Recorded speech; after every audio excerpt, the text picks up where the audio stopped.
This is the Trader's Corner, Mark's idea, take 2. Well, we're in Samui today. I'm joined by John Piper. As many of you know, I live in Koh Samui and I trade out here, and I run the Mark Trading. And really, I just wanted to take advantage of John being here, so we can talk about some issues, talk about some trading, some trading topics, and so you can really gain some knowledge into what we talk about. Really, I mean, I sit down with John quite a bit, and we talk about trading, and this is really an insight into what we talk about.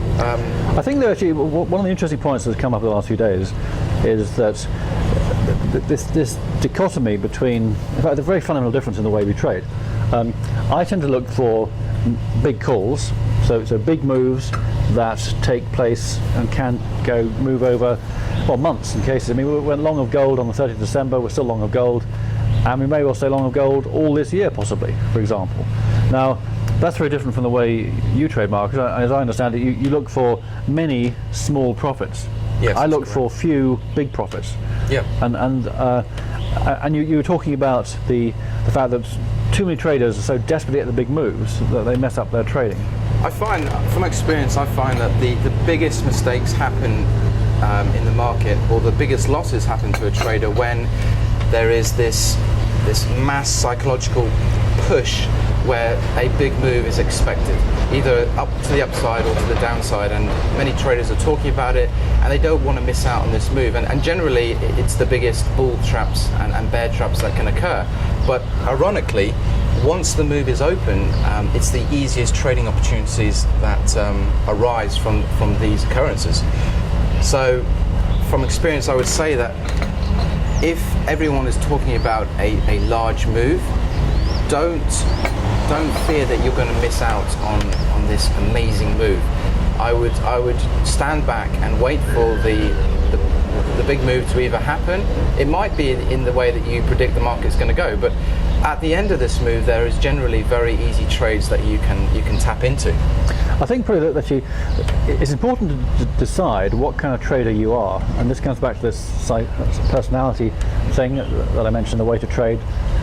Discover your successful trading personality, because it's very different to look to get on board the big moves, or to take these small profits, and perhaps one or two a day, in fact, rather than waiting maybe 2 or 3 months to bag a bigger profit.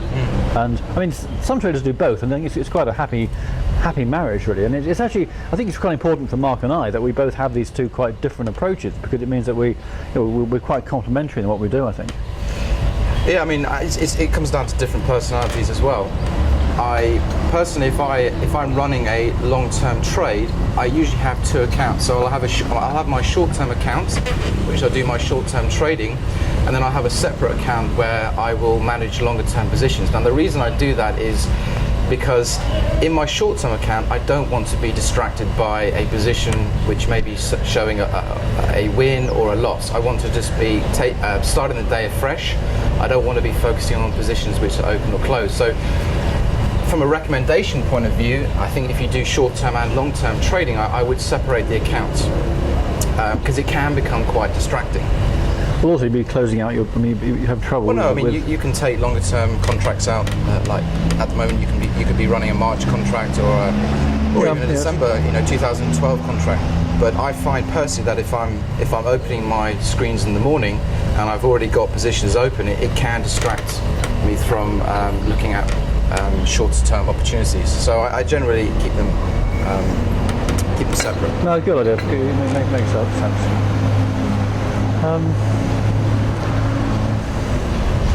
Have we covered that subject, do you think? Or, No, I mean, I think we were touching on the big moves. I also just wanted to mention. Well, I mean, one big difference, of course, with these two types of trading is stop levels. You can't. Well, you can sometimes, but generally you won't catch a big move unless you have a much more relaxed stance on stops, for example, and risk. So you got to, your whole trading stance is going to be different. You probably have a smaller position to an extent, a wider stop, with a very different mentality. This is why I like the ETFs, because I just stick them on the back shelf and forget about them, really. And I review the charts daily. And I have to see something pretty dramatic to actually bail out of an ETF, really. I mean, I'm short, currently we're short 50% on FTSE, and that's in the ETF. Okay, FTSE is going up still, But I'm relaxed about that. We have the profits from our previous ETF trades.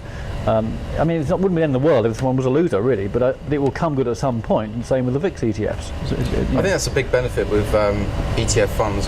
For those who don't know what an ETF is, an exchange-traded fund, and you can actually have a bull one, which is linked to the FTSE, so you'll make money if the FTSE goes up, and there is a bear one as well, which I think it's leveraged as well, which means you can make money on the downside. And the big benefit with the ETFs is that the money is locked in, so you're not risking more than you put in. You can only lose what you put in. Whereas in spread betting, if you're looking for a large move, the losses can mount up if it goes against you, and I think that will cause people some emotional discomfort and maybe cut the trade too early.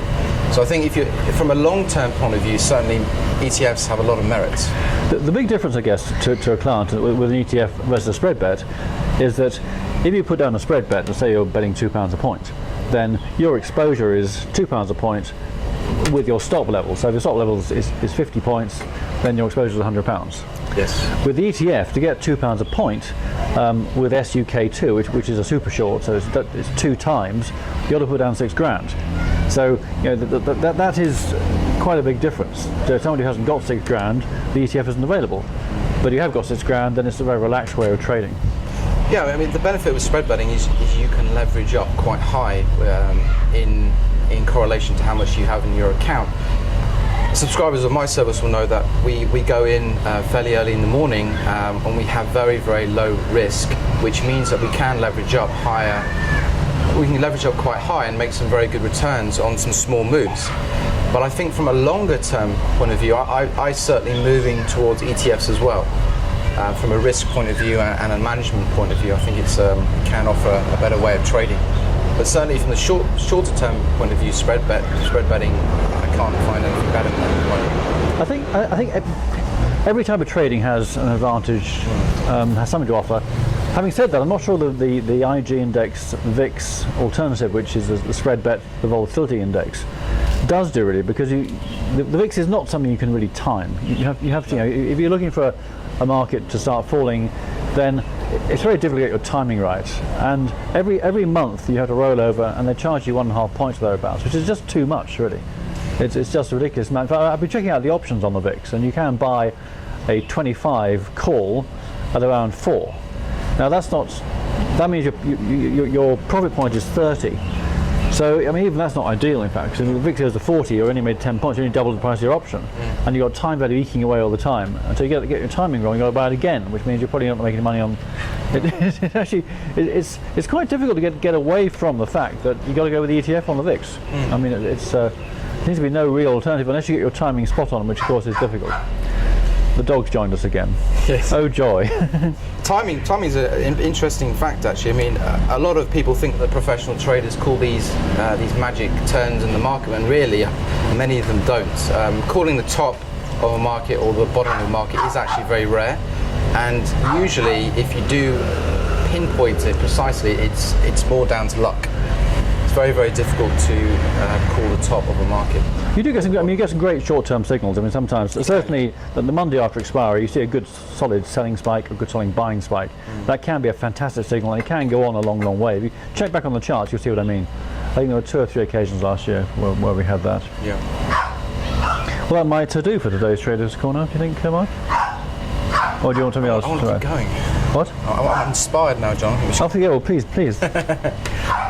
No, the only thing I wanted So's a dog, unfortunately. The only thing I wanted to talk about was going back to the big moves. We were talking about. I just wanted to read. I'm glad I inspire you, Mark. I must say. You inspire me every day.